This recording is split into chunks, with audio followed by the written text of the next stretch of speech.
Deputados concluem ciclo de audiências públicas sobre o Plano Estadual de Educação. CCJ aprova a criação de ferramentas para dar mais proteção a pessoas que sofrem violência doméstica. Seminário discute visibilidade de lésbicas e mulheres bissexuais. E ainda os possíveis impactos do El Niño em Santa Catarina. Agora no Notícias da Semana.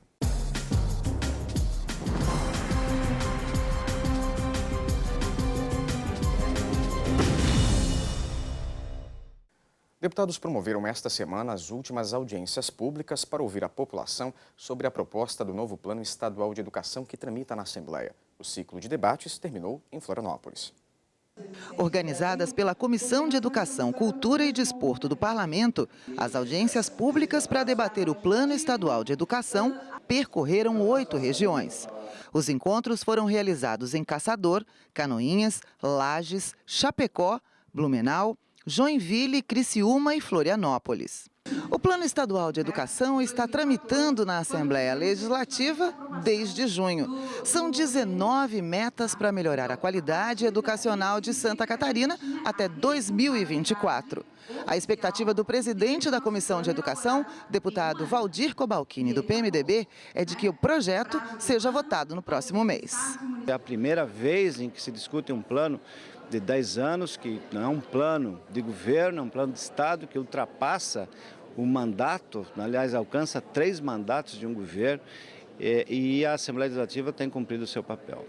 Entre as metas propostas, o aumento do número de vagas para a educação infantil, ampliação do número de escolas com educação integral, planos de carreira e formação de professores e destinação de 10% do Produto Interno Bruto do Estado para o setor. Eu diria que os grandes temas foram abordados, como a gestão democrática. Hoje há uma reivindicação e também a legitimação de que em 2 anos temos que ter lei própria. O financiamento da educação é um tema extremamente preocupante, porque nós temos que chegar em 10% do PIB, do Produto Interno Bruto em Santa Catarina, a ser investido na educação. Estamos discutindo os royalties do pré-sal, a cota que pertence a Santa Catarina, toda para carreira e remuneração. Também muito forte a mobilização das APAES com relação à educação especial e a Meta 4, que garante a opção dos pais em relação à APAE ou ensino regular, nos casos em que de fato cabe. E também tem todo o debate que às vezes é positivo, mas às vezes retrocede, que é a importância da educação infantil. Também membro da comissão, o deputado Jean Loureiro, do PMDB, destacou a importância do debate para consolidar o plano. A Comissão de Educação começa a dar uma demonstração de abertura no diálogo com a sociedade civil e uma discussão muito mais democrática do Plano Estadual de Educação.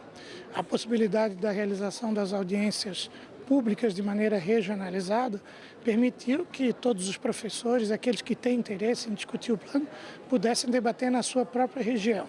Isso faz com que a comissão tenha muito mais subsídios para poder preparar um relatório bem mais consistente que vá ao encontro da vontade de todo o corpo educacional do estado de Santa Catarina.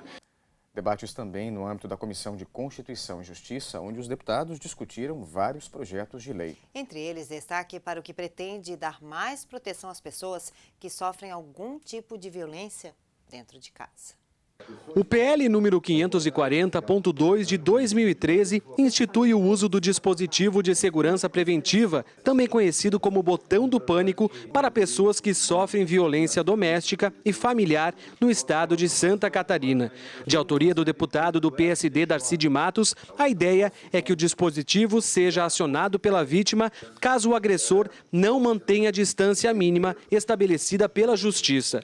O aparelho tem um mapa de localização e toda vez que é acionado, alerta a polícia, que pode ir até o local. Para o relator do projeto de lei, deputado estadual do PSD, José Ney Ascari, o benefício atinge muitas pessoas em toda a sociedade. Essa proposta, uma vez implementada, pode salvar vidas. Vai permitir que as pessoas que estão sujeitas a esse tipo de violência aqui em Santa Catarina possam se utilizar desse instrumento, dessa ferramenta que pode, evidentemente, uma vez aprovada, ser disponibilizada para as pessoas, para a proteção, acionando antecipadamente a autoridade policial para que ela possa tomar providências. Por isso que nós entendemos que a proposta tem, de fato, um elevado alcance social. Já em plenário, deputados aprovaram projetos como o que cria no calendário do Estado um mês para incentivar a doação de sangue.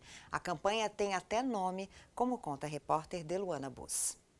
A proposta é do deputado Antônio Aguiar, do PMDB, e institui o Junho Vermelho. Conforme o projeto aprovado em plenário, o 6º mês do ano passará a ser dedicado às campanhas de doação de sangue em Santa Catarina. O período coincide com o Dia Mundial do Doador de Sangue, comemorado em 14 de junho. Segundo dados da Organização Mundial de Saúde, cerca de 2% da população brasileira é doadora, enquanto o ideal seria no mínimo 5%. Somente em Santa Catarina, a cada mês, o Hemosc recebe aproximadamente 1.600 doações de sangue. Esse é o principal objetivo do nosso projeto. É salvar vidas, é fazer com que o sangue seja realmente doado por todas as pessoas que têm essa solidariedade consigo. Ainda durante a sessão, os parlamentares aprovaram a admissibilidade de uma proposta de emenda à Constituição de autoria do deputado Mauro de Nadal, do PMDB. A PEC determina que, em caso de fechamento de escolas da rede pública estadual, deverá ser realizado anteriormente uma audiência pública aberta à comunidade para a apresentação das razões técnicas que levaram o governo a essa decisão. Com a nossa proposta de emenda constitucional, nós buscamos, antes do acontecimento, a audiência altiva, ou seja, ouvir vereadores, prefeitos, a comunidade em si e também ouvirmos a Comissão de Educação aqui da Assembleia Legislativa quanto ao fechamento desse educandário, para evitarmos problemas com o fechamento que hoje a gente não encontra solução. Os parlamentares também aprovaram a admissibilidade de outra proposta de emenda à Constituição, apresentada pelos membros da mesa.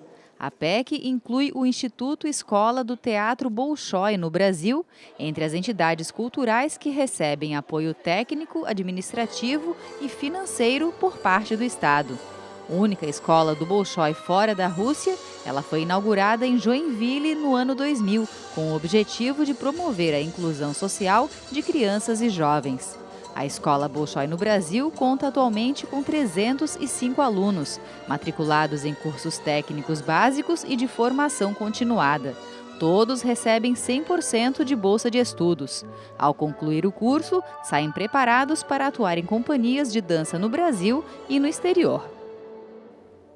E veja a seguir, deputados estaduais garantem apoio das Assembleias Legislativas do Norte do país à proposta catarinense de alterar o Pacto Federativo. Os detalhes da visita você confere depois do intervalo aqui no Notícias da Semana. Nós voltamos em instantes.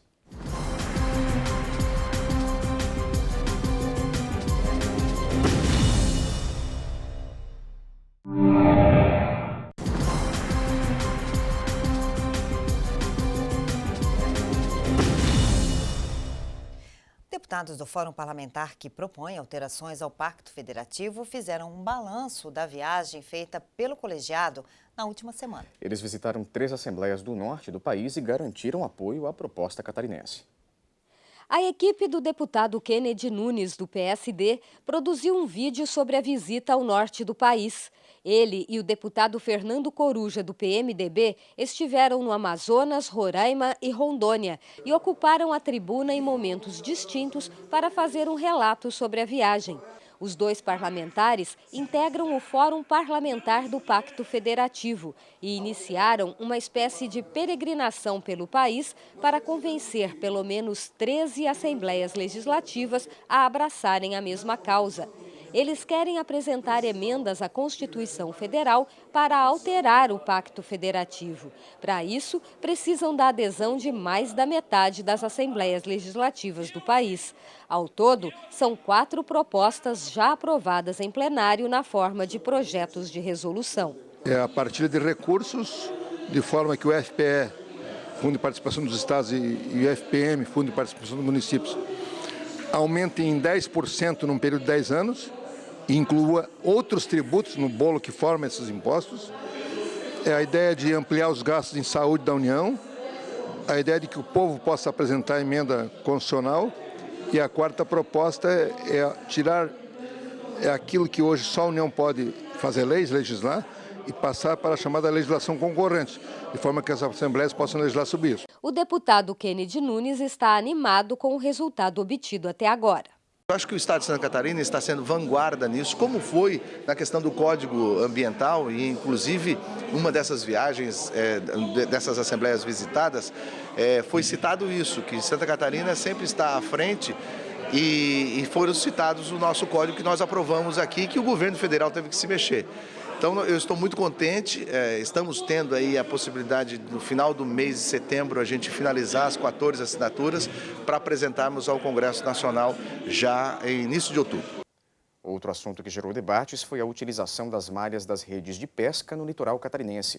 A audiência reuniu pescadores de diversas colônias que vieram pedir o apoio dos parlamentares. Além das malhas das redes de pesca, a audiência trouxe à discussão as restrições à comercialização da produção de pescadores e maricultores artesanais. Isso porque a Companhia Integrada de Desenvolvimento Agrícola do Estado, a SIDASC, endureceu a fiscalização sobre esses profissionais. Depois de uma notificação do Ministério Público, eles estão proibidos de vender o pescado a restaurantes ou peixarias sem a emissão de nota fiscal de produtor ou a implantação de um entreposto coletivo. A medida, de acordo com o presidente da Federação dos Pescadores de Santa Catarina, afeta diretamente a renda de diversas famílias. Tem a venda do produto, tem também a licença de pesca para a Bahia Norte e Sul, tá? E tem a portaria 010 que impede que os pescadores pesquem com uma só licença de pesca, licença unificada. Tanto você quer várias reivindicações que hoje a gente vem aqui tratar desse assunto. O plenarinho da Assembleia Legislativa ficou cheio, principalmente por causa da presença de pescadores artesanais de diversas localidades. O deputado estadual do PT, Neudi Sareta, presidente da Comissão de Pesca e Aquicultura, disse que o objetivo da audiência é chegar a um termo que ajude os pescadores sem deixar de atender à legislação. O que se quer é se encontrar as melhores alternativas para que a atividade da pesca continue, tenha incentivo, o pescador possa viver dela e também se garanta que chegue um produto que saiba-se bom para consumir, que chegue no mercado, chegue para o consumidor em condições sanitárias adequadas também.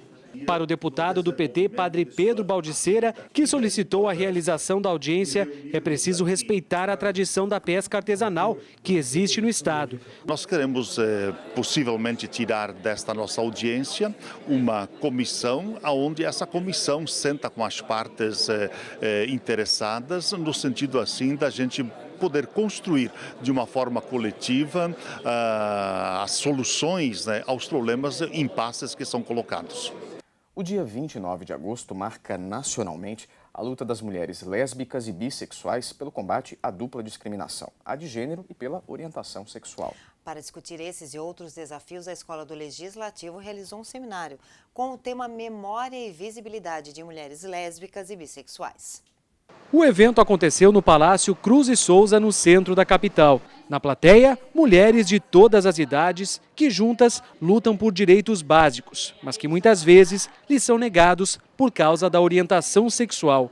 Algo que só pode ser mudado com mais políticas públicas voltadas para essa parcela da população. A pauta do movimento LGBT, especificamente do movimento de lésbicas, tem, dentre elas, algumas questões relativas, por exemplo, à violência no espaço público, relativa às discussões de gênero na educação, à segurança pública, à saúde da mulher lésbica, que demandam, de alguma forma, não só a visibilidade, então, por exemplo, leis que visibilizem, como o Dia Estadual, LGBT, etc. e tal, mas também leis que garantam a cidadania, que garantam direitos, que reconheçam essa população como uma população que precisa ter uma atenção, se não especial no sentido, né, de privilégio, mas reconhecer que é uma população excluída da sociedade em vários termos e que precisam, portanto, de legislações que reconheçam isso. A temática debatida no evento faz parte do compromisso atribuído à Escola do Legislativo, o de fortalecer a relação do parlamento com a sociedade. A Escola do Legislativo tem proporcionado esses foros para que a sociedade venha discutir, apresentar suas demandas e, de alguma maneira, trazer, né, esse debate para o Parlamento, para o Poder Legislativo. Entre os pontos debatidos no evento, que só termina na sexta-feira, estão a necessidade de mais articulação do movimento lésbico em Santa Catarina, o combate à discriminação e a importância do movimento estar mais próximo do poder público. O deputado do PT, Dirceu Dresch, presidente da Comissão de Direitos Humanos, acompanhou as discussões. O Parlamento catarinense, a Assembleia Legislativa, tem que estar muito atenta aos grandes desafios que o Estado tem. E um dos grandes desafios é a questão dos direitos humanos, seja nas mais diversas formas, diferentes níveis. E aqui tem um tema também, discussão importante, que é o tema da questão opção sexual, do respeito a opções sexuais e tal. Então, o nosso parlamento, com certeza, ele tem essa grande função, especialmente a Comissão de Direitos Humanos que eu presido, para estar acompanhando todos esses diversos temas relacionados à nossa sociedade catarinense. Trabalhar por uma Santa Catarina sem tortura. Essa foi a proposta do seminário realizado esta semana na Assembleia Legislativa. O debate girou em torno da criação do Comitê de Combate à Tortura no Estado. Veja na reportagem de Maria Helena Salles. O seminário reuniu representantes da Assembleia Legislativa, do Tribunal de Justiça, Governo do Estado, Defensoria Pública, movimentos sociais e várias outras entidades. Há 2 anos que este grupo discute a criação do Comitê Catarinense de Combate à Tortura. A minuta já está pronta, mas é preciso a elaboração e votação de uma lei estadual para que o projeto saia do papel. Em 2013, foi instituído por lei um sistema nacional para a criação de comitês e mecanismos de prevenção e combate à tortura em todo o território brasileiro. O enfoque principal é o sistema carcerário. Desde então, os poderes executivo e legislativo de cada estado vêm implementando esses comitês por meio de mobilização dos movimentos sociais. Mas Santa Catarina é um dos poucos estados brasileiros que ainda não contam com o sistema em funcionamento. Participaram do seminário a coordenadora geral de combate à tortura da Secretaria de Direitos Humanos, Carolina Castro, e a integrante do Mecanismo Público de Prevenção e Combate à Tortura, Bárbara Suelen Coloniese. Elas chegaram de Brasília na semana passada, fizeram inspeção em vários presídios e penitenciárias do estado, onde constataram várias irregularidades. Agora vão produzir um relatório com recomendações às autoridades competentes.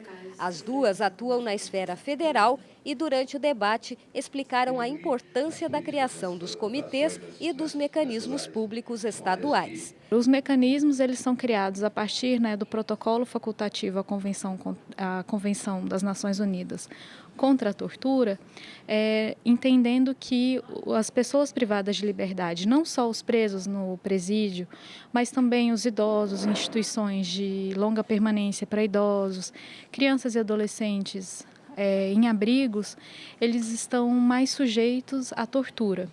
Então, a ideia de você criar mecanismo é para eles fazerem inspeções a esses locais, de forma a identificar procedimentos ou então práticas que levem à tortura. Tem as prerrogativas de fazer visita a todos os locais de privação de liberdade, entenda-se não somente o sistema penitenciário, mas orfanatos, instituições de longa permanência para idosos, comunidades terapêuticas, todas as instituições onde há pessoas privadas de liberdade dentro do território nacional, sejam públicos ou privados. O Conselho Regional de Psicologia está à frente da mobilização pela criação do comitê e do mecanismo estadual de prevenção e combate à tortura. Há várias denúncias, mas o Estado não conta nem mesmo com estatísticas sobre o número e o tipo de casos registrados em Santa Catarina. Hoje não existe uma estatística porque não temos um órgão para receber as denúncias, né? As denúncias que são feitas, elas normalmente são pulverizadas, né, em Ouvidoria Nacional, em Secretaria Nacional de Direitos Humanos, na Corregedoria. É uma demanda que não tem apesar de muito importante, né, e de geradora de muita violência, é uma demanda que socialmente não é reconhecida, né, por se tratar de parcelas da população muito marginalizadas, como o sistema carcerário. E veja a seguir as discussões sobre os possíveis impactos do El Niño em Santa Catarina. Não saia daí, o Notícias volta em instantes.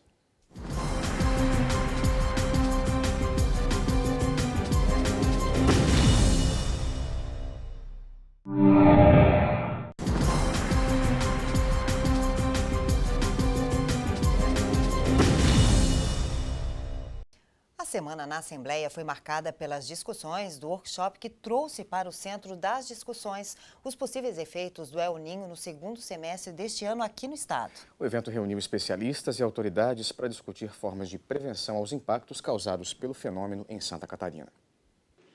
O fim do inverno preocupa autoridades catarinenses por causa da ocorrência iminente dos impactos provocados pelo El Niño. O fenômeno, que é causado a partir do aquecimento fora do padrão das águas do Pacífico, é capaz de mudar o clima do planeta. E como existe a previsão de que Santa Catarina enfrente novamente as consequências dessas alterações no tempo, é preciso discutir sobre os possíveis impactos. Normalmente, durante esses eventos, há na primavera um aumento de precipitação aqui no sul do Brasil. As estações do ano em que o impacto relativo é maior serão justamente a da primavera e de outono.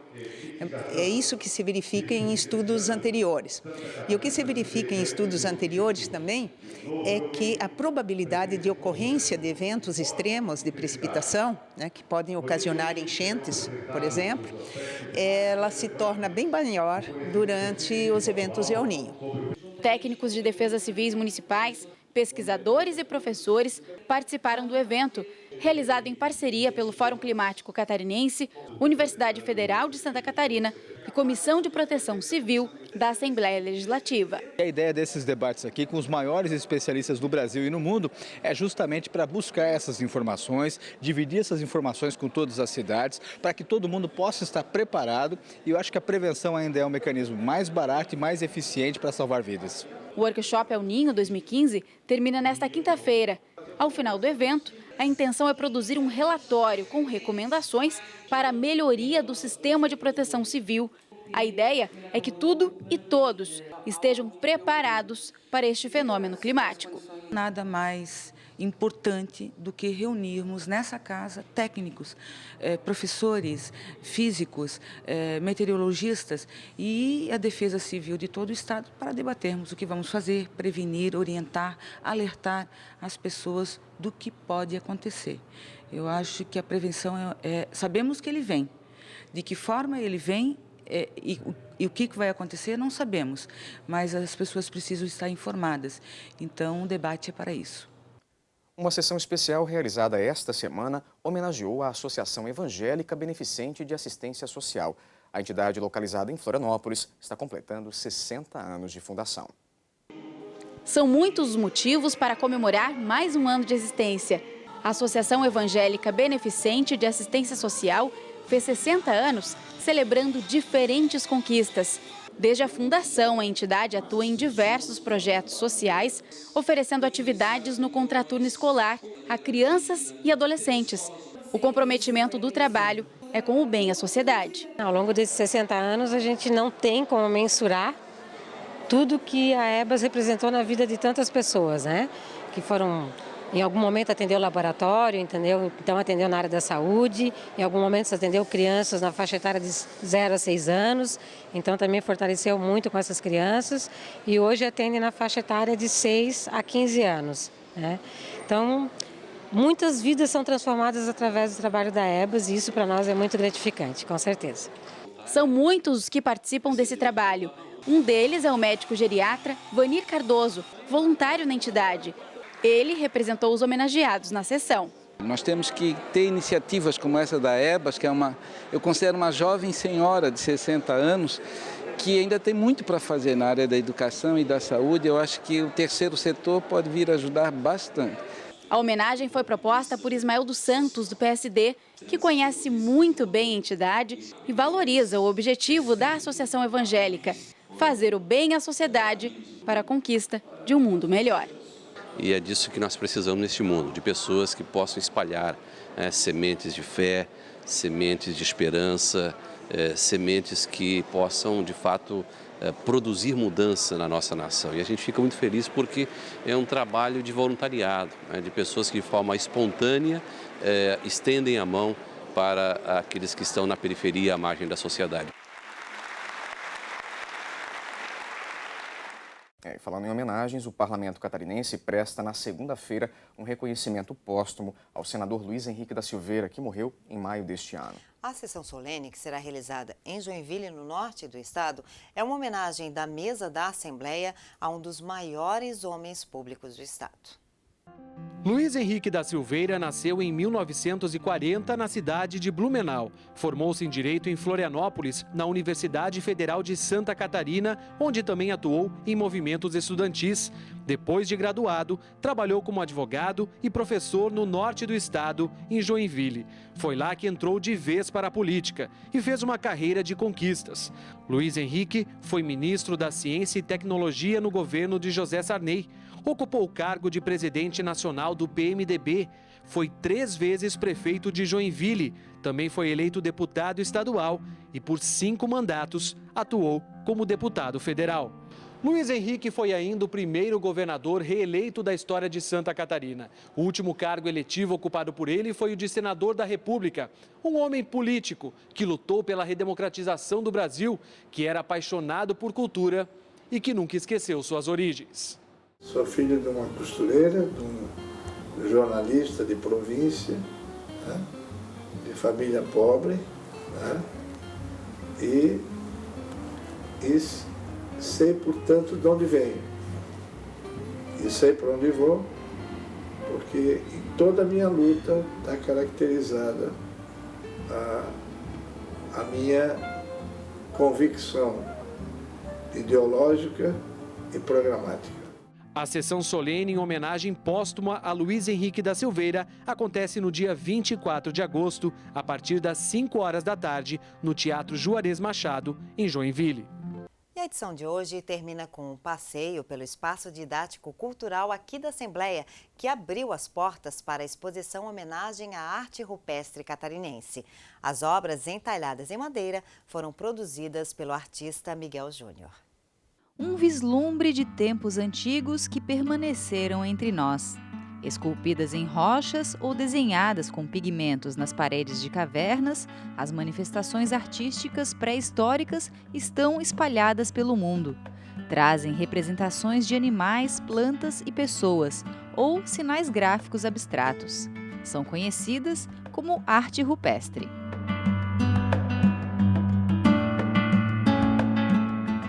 Para fazer uma homenagem à arte rupestre em Santa Catarina, o artista Miguel Bichelli produziu uma série de quadros entalhados em madeira. Neles, faz uma releitura de algumas das quase 100 de inscrições rupestres localizadas em Florianópolis e em torno. Os originais estão em locais como Ilha do Campeche, Santinho, Ilha do Arvoredo e Barra da Lagoa. Algumas foram feitas há mais de 8.000 anos.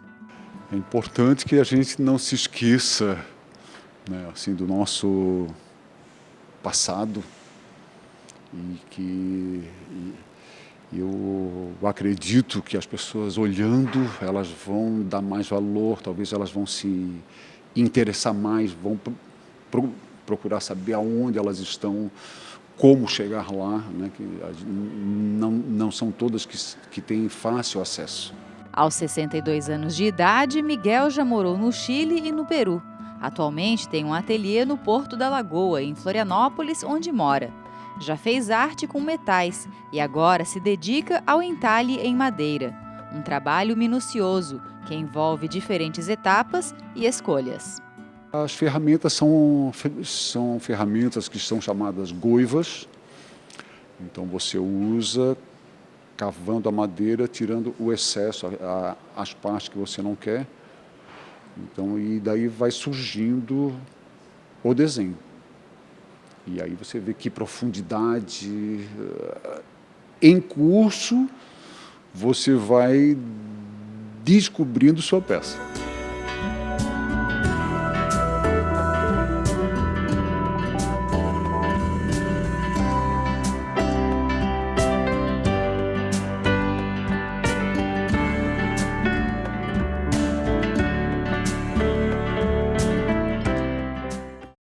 As obras permanecem expostas até o dia 28 deste mês. Por hoje é só. Notícias vai ficando por aqui. Obrigado pela companhia. Até a semana que vem.